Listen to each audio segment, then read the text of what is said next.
Amen. Alors, bonjour à tous. J'espère que vous êtes bien dans votre peau aujourd'hui. J'espère que vous allez tous bien. Voilà, je suis très heureux de pouvoir ouvrir la parole avec vous ce matin et merci à Luc pour ses chants. Il est vrai que chaque jour c'est une lutte spirituelle pour nous approcher de Dieu encore et encore, pour aller écouter sa parole, parce que forcément le monde, lui, ne veut pas qu'on écoute la parole de Dieu. Il ne veut pas que Dieu nous parle. Ce qu'il veut, c'est nous éloigner de Dieu le plus possible. Alors, il est vrai que je pourrais vous poser une question, mais je vous la poserai après. Vous savez que j'aime bien poser des questions, mais tout d'abord, je voudrais que vous regardiez une vidéo avant. Voilà, je me pousse, j'espère que vous voyez tous bien la télé. Dites-moi s'il y a des choses qui dérangent. Les pupitres peut-être.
Donc cette vidéo, je vous l'avais envoyée normalement hier, pour ceux qui sont des bons élèves, ils l'ont regardé. Sinon, je ne vais pas vous détailler tout de suite, mais est-ce que, comme je vous l'ai dit, j'allais vous poser une question, est-ce que ça vous est déjà arrivé de vous retrouver dans une situation où vous avez soif? Non, il n'y a que moi? Oui, ça arrive. Peut-être pas dans un désert, mais ça arrive. Une fois, faire une séance de sport, tu ressors de cette séance de sport, en bref, t'es complètement assoiffé, tout ce que tu veux, c'est te jeter sur la première source que tu vois. Par exemple, moi, c'était vendredi, quand j'ai été à la piscine après. Après la piscine, tout ce que je cherchais, c'était une bouteille d'eau. Alors pourtant, on se dirait, pourtant la piscine. Et bien, à un moment donné, on voit dans la Bible une histoire où quelqu'un aussi était venu puiser de l'eau, et je voudrais lire avec vous, on verra, je vous détaillerai cette vidéo un petit peu après, plus tard. On va s'arrêter dans Jean chapitre 4, verset 5, et on va lire jusqu'au verset 15. On va voir une femme qui est venue chercher de l'eau à un moment donné dans la Bible. C'est la fameuse Samaritaine au puits de Jacob. Histoire que vous connaissez certainement par cœur.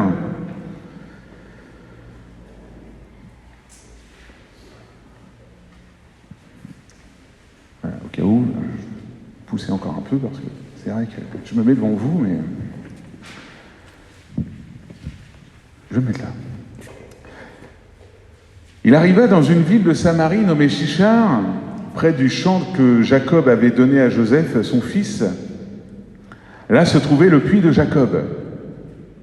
Jésus, fatigué du voyage, était assis au bord du puits. C'était environ la 6e heure. Une femme de Samarie vint puiser de l'eau. Jésus lui dit « Donne-moi à boire ». Car ses disciples étant allés à la ville pour acheter des vivres, La femme samaritaine lui dit « Comment toi, qui es juif, me demandes-tu à boire à moi qui suis une femme samaritaine ?» Les Juifs, en effet, n'ont pas de relation avec les Samaritains. Jésus lui répondit, « Si tu connaissais le don de Dieu, et qui est celui qui te dit « Donne-moi à boire », tu lui aurais toi-même demandé à boire, et il t'aurait donné de l'eau vive. « Seigneur, lui dit la femme, tu n'as rien pour puiser, et le puits est profond. D'où aurais-tu donc cette eau vive ? Es-tu plus grand que notre père Jacob, qui nous a donné ce puits, et qui en a bu lui-même, ainsi que ses fils et ses troupeaux ?» Jésus lui répondit, « Quiconque boit de cette eau aura encore soif, mais celui qui boira de l'eau que je lui donnerai n'aura jamais soif, et l'eau que je lui donnerai deviendra en lui une source d'eau qui jaillira jusque dans la vie éternelle. » La femme lui dit, « Seigneur, donne-moi cette eau, afin que je n'aie plus soif et que je ne vienne plus puiser. » Amen. Cette Samaritaine, voilà, comme à son habitude, était certainement venue chercher de l'eau pour ses besoins habituels, voilà, pour, j'en sais rien, on pourrait dire, pour la nourriture, pour pouvoir faire, voilà, boire de l'eau, quoi que ce soit. On ne sait pas pourquoi exactement, mais en tout cas, ce jour-là, elle était au puits de Jacob. Elle était là, et là, elle va rencontrer donc Jésus qui se tenait à ce puits.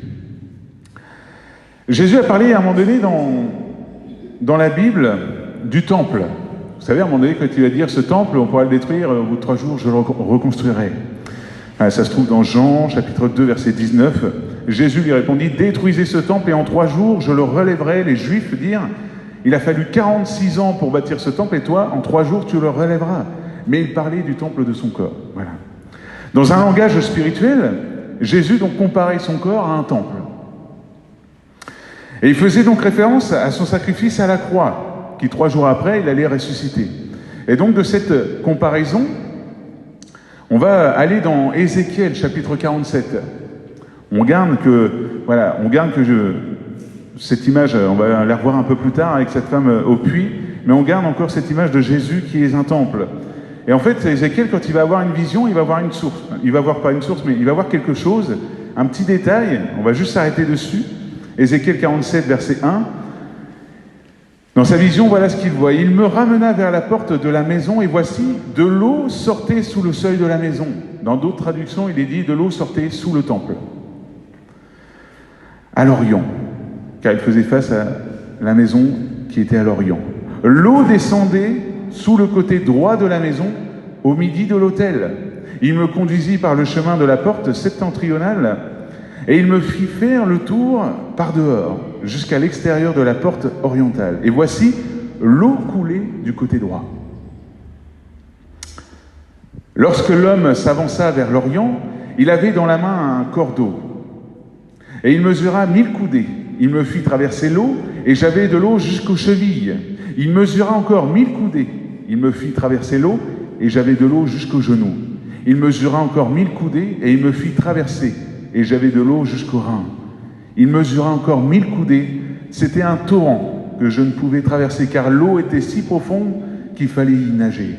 C'était un torrent qu'on ne pouvait traverser. Il me dit, « As-tu vu, fils de l'homme ?» Et il me ramena au bord du torrent. Quand il m'eut ramené, voici, il y avait sur le bord du torrent beaucoup d'arbres de chaque côté.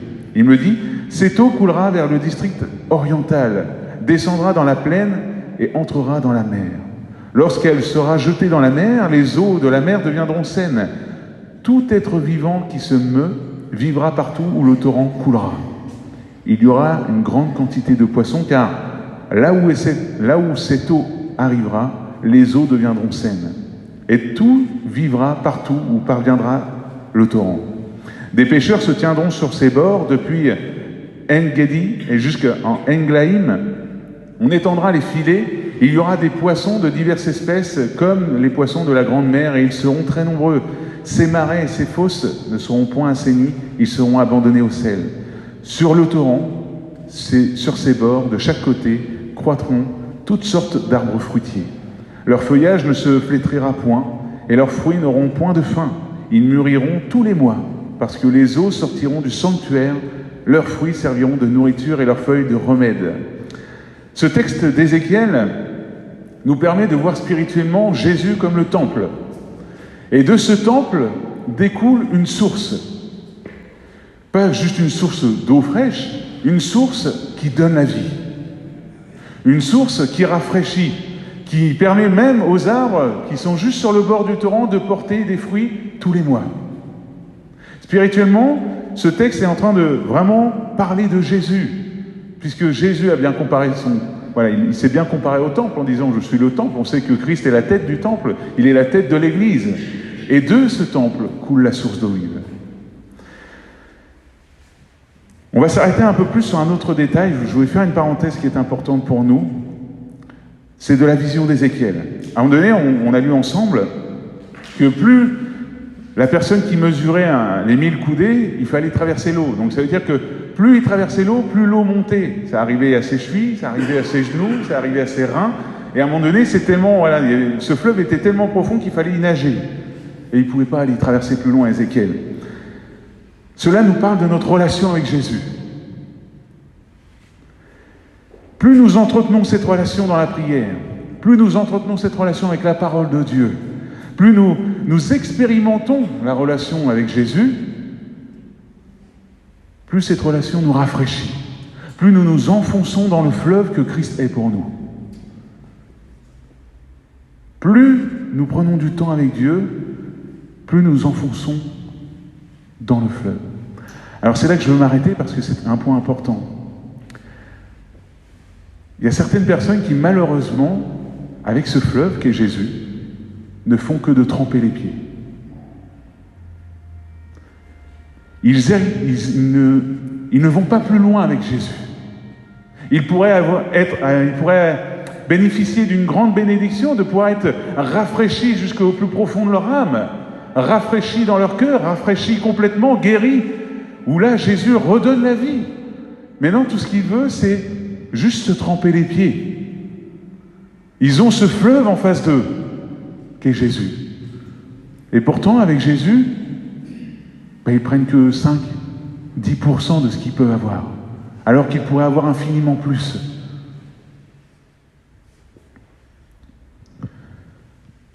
Qu'est-ce que Dieu veut avec toi? Qu'est-ce qu'honnêtement Dieu veut avec toi? Il ne veut pas juste que tu viennes te tremper les pieds. Il veut vraiment que tu t'abandonnes dans ce fleuve, que tu t'abandonnes dans sa présence, que tu t'abandonnes en lui, complètement. Qu'au point que tu arrives de dire, maintenant, il faut que je nage dans ce fleuve qui est la source d'eau vive.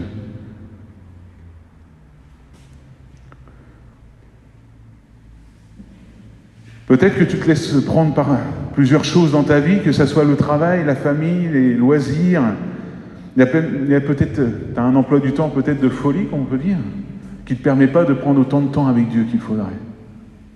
Et c'est là que je dirais tout simplement qu'il faut replacer les priorités dans ta vie. Je vous pose juste cette simple question, vous ne me répondez pas, vous répondez dans votre cœur, mais je ne sais pas, je vais prendre le golf par exemple, mais est-ce que Jésus est plus important que le golf pour vous? Je prends le golf pour exemple, ça pourrait être d'autres activités, la couture, ça pourrait être la cuisine, ça pourrait... Est-ce que Jésus est plus important que la cuisine pour vous?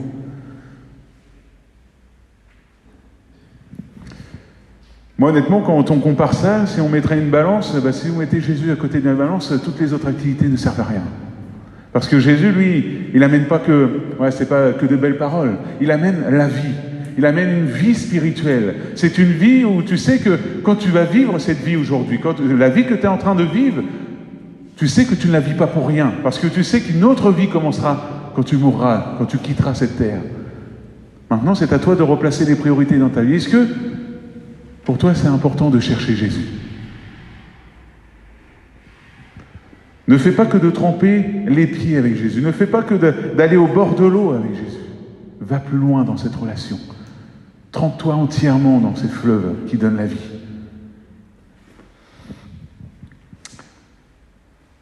En ce temps-là, le mot ruissellera des montagnes, le lait coulera des collines et il y aura de l'eau dans tous les torrents de Juda. Une source sortira aussi de la maison de l'Éternel et arrosera la vallée de Sittim. C'est dans Joël chapitre 3, verset 18. On voit vraiment quand il est parlé de cette source, C'est pas qu'une simple source avec un petit ruisseau, non, c'est complètement une source qui déborde jusque dans les autres régions, dans les autres pays. Ce n'est pas une petite source. C'est pas une petite rivière où tu vas pêcher les petits poissons, non. C'est un énorme fleuve. Et ce fleuve, aujourd'hui, ce que Dieu veut avec toi, ce que Jésus veut avec toi, c'est qu'il coule dans ta vie. C'est qu'il puisse déverser ce fleuve d'eau vive en toi aujourd'hui.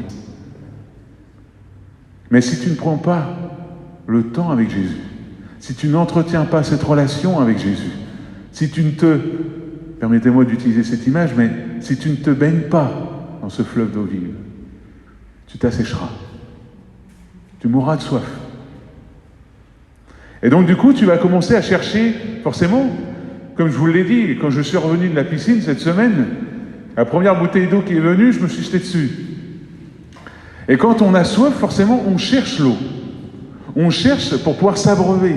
On cherche pour pouvoir, se désaltérer. Et du coup, on va commencer à chercher le moindre petite goutte d'eau. Comme vous avez vu avec Willy, il s'appelle, le petit personnage, c'est de Alain Andersé, si vous me posez la question. Ce Willy, il avait soif, il était dans ce désert et il cherchait de l'eau. Et par tous les moyens, il va vouloir acquérir de l'eau. Par tous les moyens. Alors que Dieu, lui fournissait un fleuve d'eau vive, un oasis, avec toutes sortes de bénédictions pour lui, il a décidé d'utiliser juste ses propres forces, de pouvoir acquérir juste une goutte.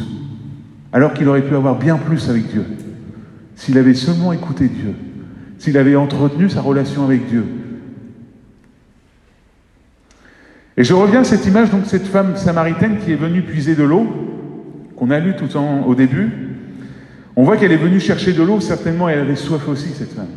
Et on le voit parce qu'elle va poser des questions à Jésus.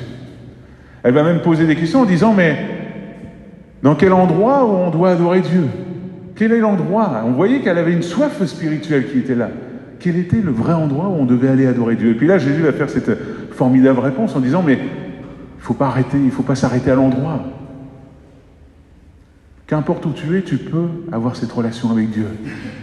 Qu'importe où tu es, tout comme on l'a lu avec les images qu'on a vues avec Ézéchiel, ce fleuve, il ne coule pas qu'à un endroit quand on voit avec la vision d'Ézéchiel. Ce fleuve, il coulait de la droite du temple, il coulait de la gauche du temple, il coulait de l'avant du temple. Ce fleuve coulait de partout. Et il allait dans toutes les régions. Et bien c'est pareil avec Jésus. Qu'importe où tu es, tu peux avoir accès au fleuve par Jésus. À ce fleuve d'eau vive. On voit donc, je voudrais m'arrêter sur l'image du puits. Vous savez, ce fameux puits. J'ai cherché des images de ce puits de Jacob parce qu'il existe, on le voit encore, il existe toujours ce puits. Et malheureusement, maintenant, ils ont mis tout un temple dessus. Bref, c'est complètement très, très, très religieux maintenant. Il y a tout un tas de trucs qui ne servent pas à grand-chose, mais bon. Et on voit en fait ce puits. Qu'est-ce qui représente ce puits? D'après vous, qu'est-ce qui représente ce puits pour vous? C'est le puits de Jacob. Ce puits représente, moi quand je pense au puits de Jacob, je pense aux patriarches. Vous savez, à Abraham, Isaac, c'est les descendants d'Abraham. Jacob est un descendant d'Abraham. Et on pense donc à toute cette loi, on pense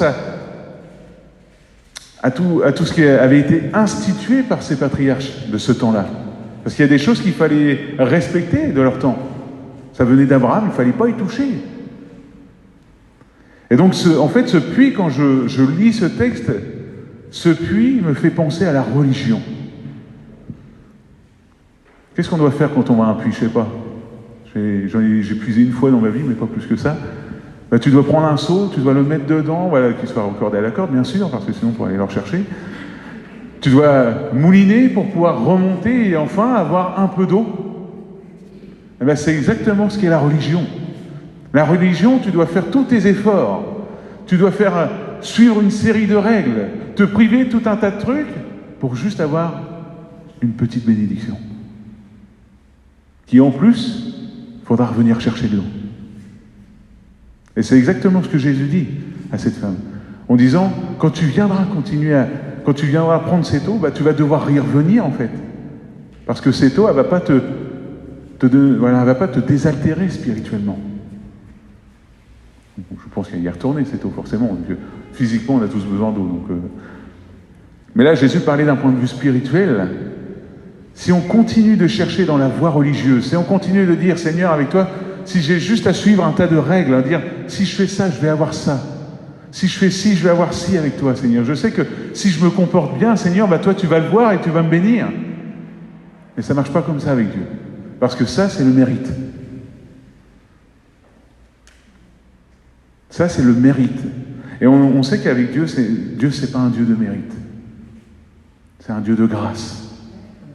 Un Dieu de grâce qui nous a déjà tout accordé dans la personne de Jésus. Et c'est pour ça que elle est marrante, cette image de cette femme qui est venue puiser de l'eau. Parce que spirituellement, elle cherchait de l'eau, spirituelle forcément. Elle est venue donc chercher de l'eau à un puits de Jacob, physiquement, mais spirituellement, elle a trouvé un puits intarissable en Jésus. Elle a trouvé le puits de la grâce en Jésus.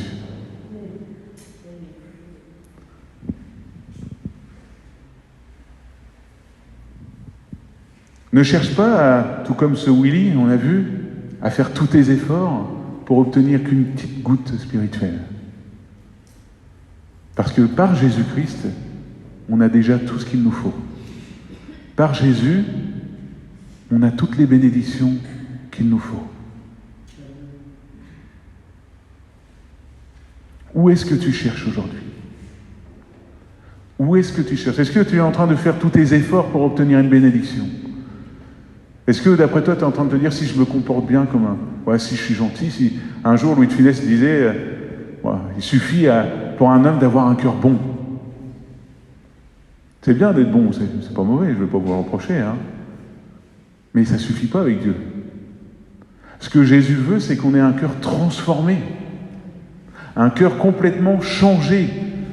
La Bible dit bien, il est bien dit dans la Bible qu'on est tous pécheurs.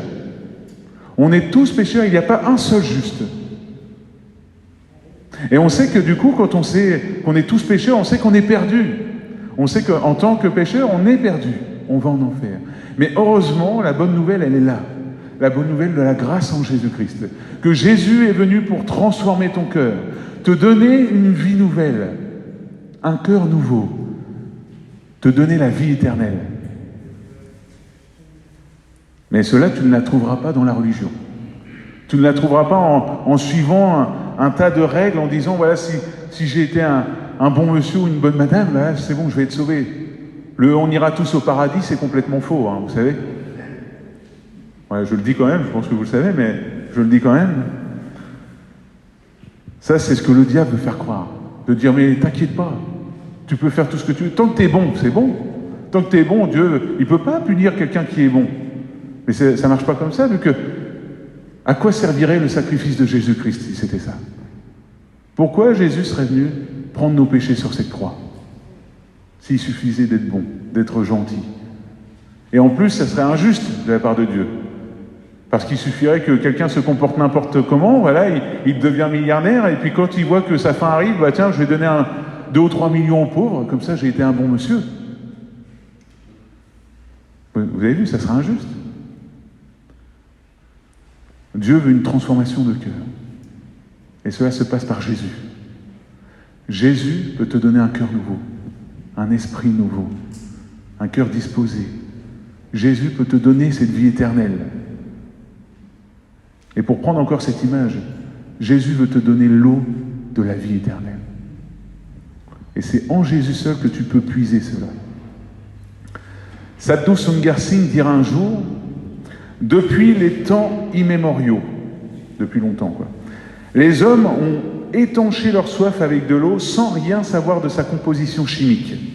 De la même façon, nous n'avons pas besoin d'être instruits dans tous les mystères de la doctrine chrétienne, mais nous avons besoin de recevoir la source d'eau vive que Jésus nous donnera et qui est la seule à pouvoir satisfaire nos âmes. Il est vrai que durant des milliers d'années, des hommes ont bu de l'eau sans se soucier de quoi elle était constituée. Et pourtant, dès qu'on parle de Dieu, ils veulent absolument de tout savoir, les moindres détails. Mais pourquoi je dois accepter Jésus? Pourquoi je dois faire ci? Pourquoi je dois faire ça? Alors qu'en Jésus, tu obtiens cette vie éternelle. On dit souvent que l'eau, c'est la vie. On dit souvent que voilà, on sait que notre corps est composé de 70% d'eau. Sans eau, voilà, d'après ce que j'avais lu, 70 jours on peut tenir.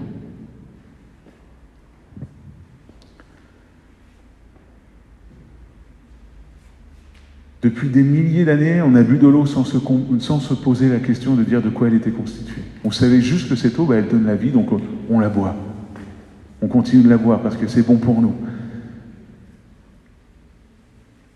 Alors aujourd'hui, arrête de peut-être te poser trop de questions en disant « Oui, mais si je fais ça, est-ce que je dois faire ci? Est-ce que je dois abandonner des choses ?» Oui, il y a certainement des choses que tu vas devoir abandonner dans ta vie.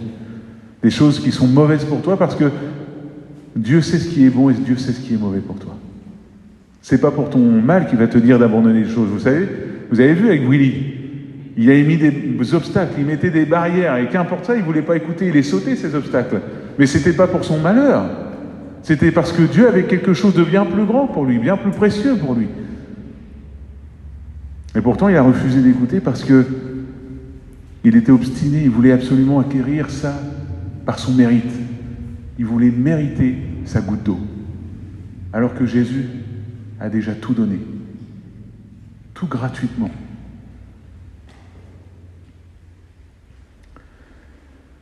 Quelle relation tu veux avec Jésus?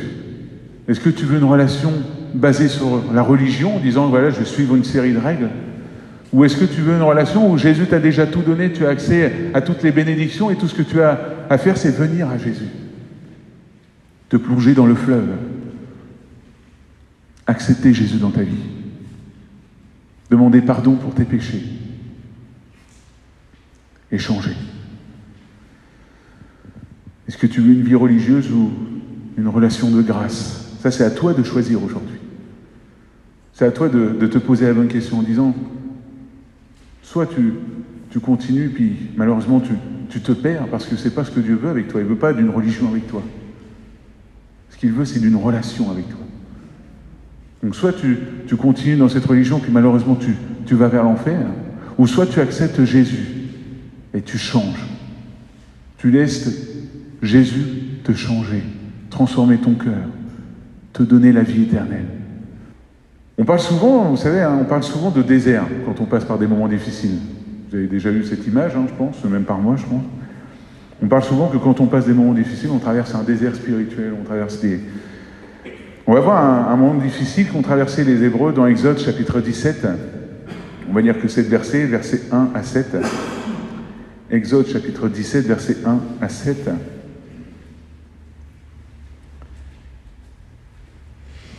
Toute l'assemblée des enfants d'Israël partit du désert de Sin, selon les marches que l'Éternel leur avait ordonnées. Et ils campèrent à Réphidim, où le peuple ne trouva point d'eau à boire. Alors le peuple chercha querelle à Moïse. Ils dirent « Donnez-nous de l'eau à boire ». Moïse leur répondit « Pourquoi me cherchez-vous querelle? Pourquoi tentez-vous l'Éternel » Le peuple était là, pressé par la soif, et murmurait contre Moïse. Il disait « Pourquoi nous as-tu fait monter hors d'Égypte pour nous faire mourir de soif avec mes enfants et mes troupeaux ?» Moïse cria à l'Éternel en disant « Que ferai-je à ce peuple? Encore un peu et ils me lapideront. » L'Éternel dit à Moïse, passe devant le peuple et prends avec toi des anciens d'Israël. Prends aussi dans ta main ta verge avec laquelle tu as frappé le fleuve et marche. Voici, je me tiendrai devant toi et sur le rocher d'Horeb, tu frapperas le rocher et il en sortira de l'eau et le peuple boira. Et Moïse fit ainsi aux yeux des anciens d'Israël. Il donna à ce lieu le nom de Massa et Meriba, parce que les enfants d'Israël avaient contesté et parce qu'ils avaient tenté l'Éternel en disant « L'Éternel est-il au milieu de nous ou n'y est-il pas ?» On voit cette scène que le peuple était dans le désert et il souffrait du voyage et il souffrait de soif. Et tout d'un coup, forcément, ils n'ont pas ce qu'ils veulent et ils se mettent en colère. Ils se mettent en colère contre Moïse. Ça peut être compréhensible, hein. Ça vous arrive peut-être de vous mettre en colère pour des petites choses qui... Moi, il n'y a pas plus tard que lundi dernier. Enfin, je n'étais pas vraiment en colère, mais j'étais embêté, c'est tout. Ouais, je voulais aller à Rouen, puis je ne me prenais pas la route habituelle parce qu'il y avait des travaux, je me suis dit, quand même, il y en a ras-le-bol, quoi. J'aime bien la petite route d'habitude, je sais qu'elle est rapide et tout. Et des fois, on se met en colère, mais pour des choses qu'on ne se rend pas compte, parce qu'on ne s'imagine pas plus loin. On ne voit pas plus loin. Et peut-être que c'est ton cas aujourd'hui. Tu es en colère contre Dieu, peut-être contre le pasteur, peut-être contre un frère, ou quoi que ce soit. Tu es en colère parce que tu souffres. Tu souffres de ce voyage sur cette terre. Tu es dans un désert spirituel et tu ne comprends pas. Tu es en train de te dire, mais pourquoi Dieu m'a fait venir là? Pourquoi je suis là aujourd'hui? Pourquoi je subis ça?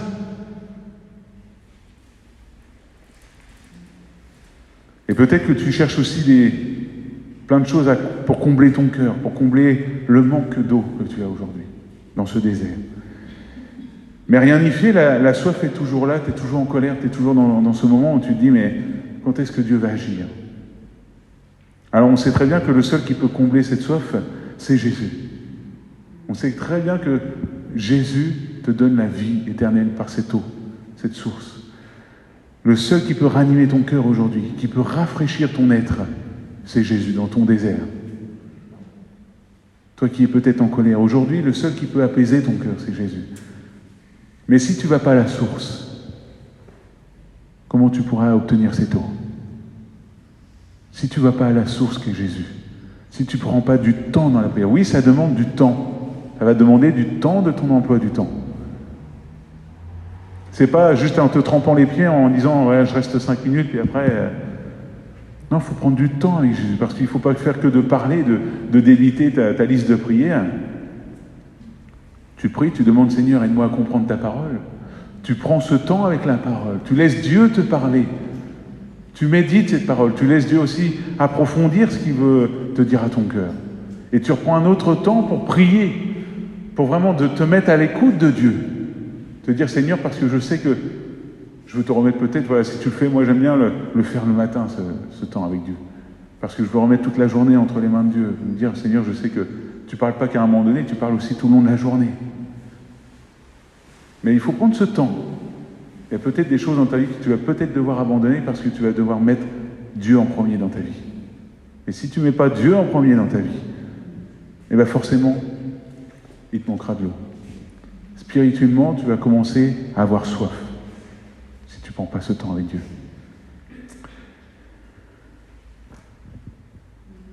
Jésus te le dit aujourd'hui, tout comme il l'a dit à la femme samaritaine, si tu savais quel don Dieu veut te faire, et qui est celui qui te demande à boire, c'est toi qui lui aurais demandé à boire, et il t'aurait donné de l'eau vive.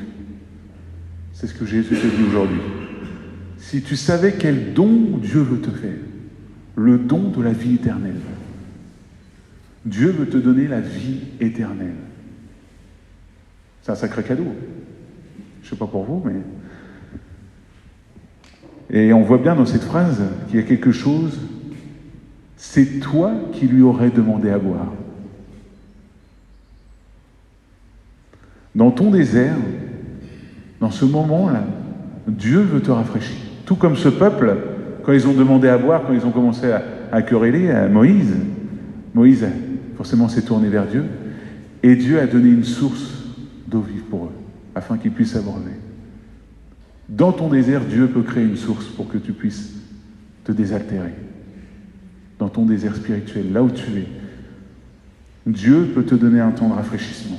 Mais c'est à toi d'accepter d'écouter Dieu.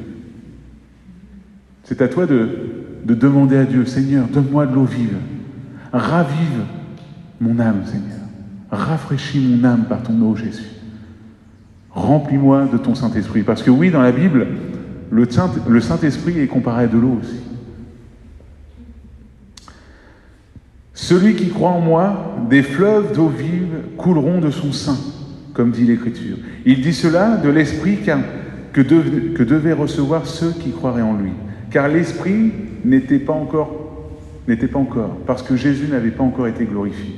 Celui qui croit en moi, des fleuves d'eau vive couleront de son sein. Il est bien parlé du Saint-Esprit en parlant de ça. Celui qui croit en Jésus recevra le Saint-Esprit. Et c'est par ce Saint-Esprit que tu peux être rafraîchi, que tu peux être désaltéré spirituellement.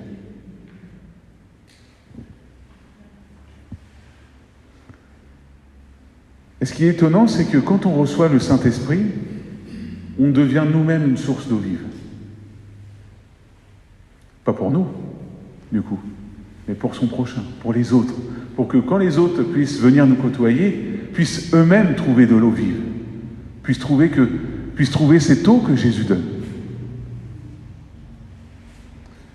Et c'est pour cela que c'est à nous, et c'est pour cela que j'insiste sur ce terme de dire prendre du temps avec Dieu. Et pas juste se tremper les pieds avec Jésus, mais vraiment s'enfoncer dans le fleuve d'eau vive qu'est Jésus, afin qu'on puisse être renouvelé entièrement du Saint-Esprit, rafraîchi, et qu'on devienne des sources pour ceux qui nous entourent.